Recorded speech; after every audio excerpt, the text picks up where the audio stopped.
Welcome dear ऑकल्ट्स। आज की movie का नाम है vanishing on 7th street. Movie की शुरुआत में एक थिएटर को दिखाते हैं जहां लोग मूवी एंजॉय कर रहे होते हैं। प्रोजेक्टर रूम में पॉल नाम का टेक्नीशियन मूवी चालू करके एक बुक पढ़ने लगता है जिसका नाम है लॉस्ट कॉलोनी ऑफ रोनोक। उस कहानी के मुताबिक एक टाउन के लोग मिस्टीरियस तरीके से गायब हो गए थे। वो कंट्रोल पैनल की कुछ बटन्स प्रेस करता है और लाइट अचानक बंद हो जाती है। पूरे थिएटर में अंधेरा छा जाता है। फिर पॉल हेडलैम्प पहनकर थिएटर के अंदर जाता है, पर कुछ ही सेकंड्स पहले जो थिएटर लोगों से भरा हुआ था वो एकदम खाली हो जाता है। वो बाहर आता है तो कॉरिडोर की लाइट्स अचानक जलती हैं। तब वो देखता है कि वहाँ लोगों के कपड़े और पॉपकॉर्न बिखरे पड़े हैं, मानो सब एक ही टाइम पे कहीं गायब हो गए हों। तभी एक सिक्योरिटी गार्ड टॉर्च लेकर आता है। वो भी कंफ्यूज है कि यहाँ ये हुआ क्या।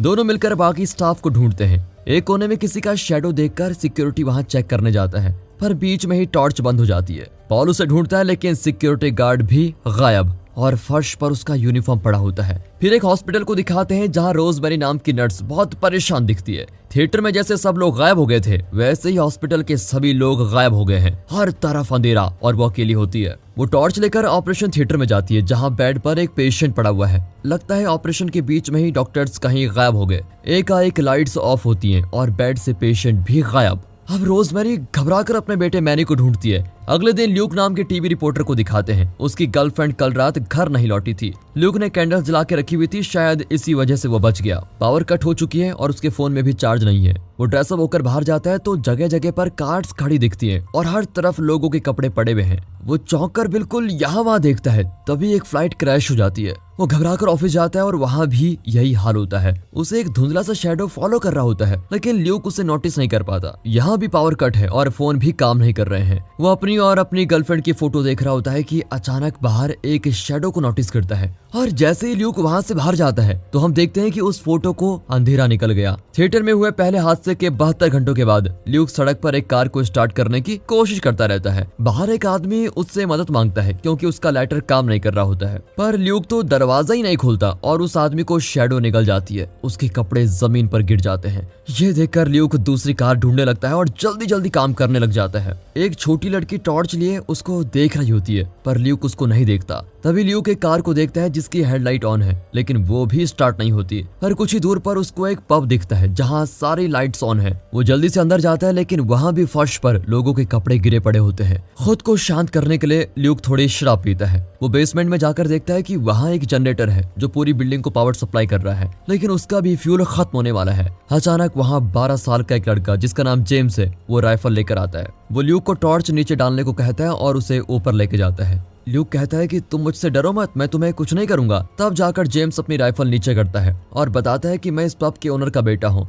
अचानक यहाँ के लोग पता नहीं कहाँ गायब हो गए। मेरी माँ पास के चर्च में किसी को मदद के लिए बुलाने गई है। ल्यूक समझाता है कि दिन के 11 बज रहे हैं लेकिन बाहर अब तक अंधेरा छाया हुआ है। जब पहले दिन लोग गायब हुए थे तब से सूर्योदय बहुत देर से होता है और बहुत ही जल्दी सूर्यास्त हो जाता है। कुछ दिन बाद सूरज निकलना ही बंद हो जाएगा और मुझे नहीं लगता कि तुम्हारी माँ लौट के आएगी बेटा। जेम्स उस पर विश्वास नहीं करता और कहता है मैं अपनी माँ का यही इंतजार करूंगा चाहे जितने भी दिन लग जाएं। देखो बेटा, अगर सरवाइव करना चाहते हो तो मेरे साथ आ जाओ। पर जेम्स नहीं मानता। कुछ देर बाद रोजमेरी पब में घुस आती है और अपने बेटे मैनी को ढूंढने लगती है। वो कहती है कि तुम दोनों ने उसको कहीं छुपा दिया है, मेरा बेटा मुझे वापस करो। ये कहकर वो काउंटर पर शूट करती है लेकिन उसके बाद शांत हो जाती है। दूसरी ओर पॉल अंधेरी गलियों में घूम रहा होता है। उसे अंधेरा घेरने लगता है लेकिन ऐन वक्त पर वो एक बस स्टॉप पर पहुंचता है जहां लाइट जल रही होती है। वो घायल होता है और हिल भी नहीं पाता। पब में रोजमेरी बताती है कि मैं अपने 9 महीने के बेटे को ढूंढ रही हूँ। अरे इतने छोटे बच्चे को ये औरत पब में क्यों ढूंढ रही है? आप ही की तरह जेम्स भी कंफ्यूज होता है। फिर भी वो रोजमेरी से कुछ नहीं पूछता। तभी फ्लैशबैक में दिखाते हैं कि रोजमेरी हॉस्पिटल में काम से ब्रेक लेकर स्मोक कर रही होती है। अचानक लाइट्स ऑफ होते हैं और कार क्रैश की आवाज आती है लेकिन रोजमेरी बच जाती है क्योंकि उसके हाथ में जलता हुआ लाइटर होता है। उस रात तो वो सर्वाइव कर लेती है और सुबह घर जाकर देखती है तो क्रेडल में उसका बच्चा नहीं होता।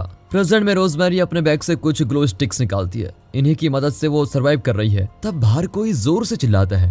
रोजमेरी और जेम्स जबरदस्ती ल्यूक को बाहर भेजते हैं कि देखो कहीं कोई सर्वाइवर तो नहीं है। ल्यूक बस स्टॉप पर पॉल को देखता है। उन्हें शैडो की फुसफुसाहट सुनाई देती है और लगता है शैडोज उनके करीब आ गए हैं। लेकिन ल्यूक अपनी जान की परवाह ना करते हुए पॉल को पब में लेके आता है। फिर रोजमेरी पॉल के घाव पर पट्टी बांधती है। होश आने पर पॉल कहता है कि सभी लोग गायब हो गए हैं, पर मेरे हेडलैम्प की वजह से मैं बच गया था। कुछ देर बाद हेडलैम्प भी बंद हो गया और तभी किसी ने मेरे सर पे जोर से मारा। फिर शैडोज ने मुझे घेर लिया और मुझे अपने कब्जे में करने लगे। शैडोज ने मेरे कान में कुछ कहा और मुझे अपनी जान की भीख मांगने के लिए मजबूर कर दिया। लेकिन तभी मेरा हेडलैम्प फिर से जलने लगा और मैं दोबारा सड़क पर आ गया था। बड़ी मुश्किल से मैं बस स्टॉप तक पहुंच पाया और उसके बाद ल्यूक तुम मुझे यहाँ पे लेके आ गए हो। अब ये पूछते हैं कि तुम्हें किसने मारा।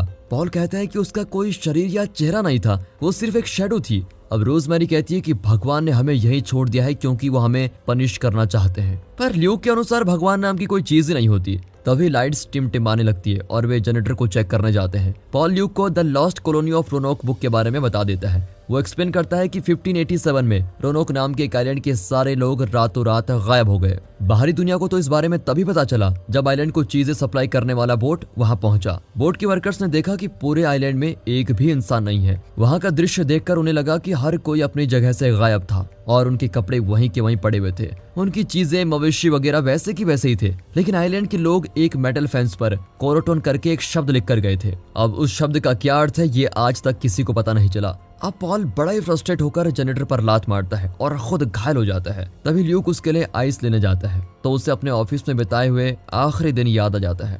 वो ब्रॉडकास्टिंग स्टूडियो में था जहां उसने लास्ट न्यूज रिकॉर्डिंग देखी थी। एक रिपोर्टर न्यूज रीड करते करते गायब हो गई थी। तभी शिकागो लाइव चैनल पर एक आदमी सबको वार्न करता है कि अपने पास हमेशा कोई ना कोई लाइट रखो, किसी भी वक्त अंधेरा तुम्हें मौत के करीब लेके जा सकता है। शैडो इंसान का रूप लेकर तुम्हें ट्रैप भी कर सकता है, इसलिए लाइट के अलावा और किसी पर विश्वास मत करना।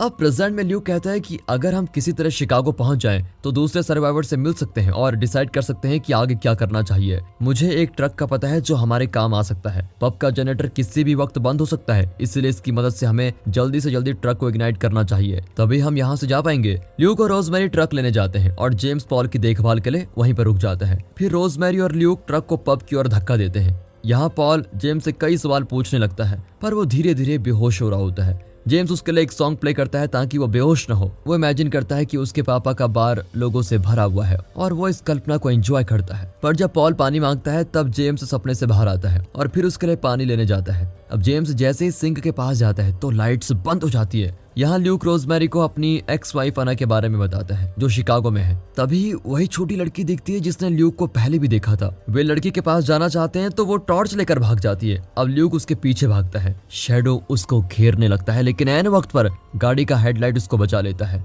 यहाँ पॉल उतर कर देखता है तो जेम्स के कपड़े फर्श पर पड़े होते हैं और जेम्स गायब। वो बेसमेंट में जाता है जहाँ एक दरवाजे से वो एक टनल के अंदर जाता है। टनल में सारे लाइट्स चल रहे होते हैं। वो और अंदर जाता है लेकिन वो एक डेड एंड है और एक एक करके लाइट्स ऑफ होती हैं और पॉल शैडो से घिर जाता है। और तब दिखाते हैं कि असल में पॉल के कपड़े बिलार्ड्स टेबल पर हैं। टनल के अंदर जाना सिर्फ उसका सपना था। दरअसल शैडोज पॉल को लेके गए थे, ना कि जेम्स को। जेम्स पानी लेकर आता है तो देखता है पॉल गायब।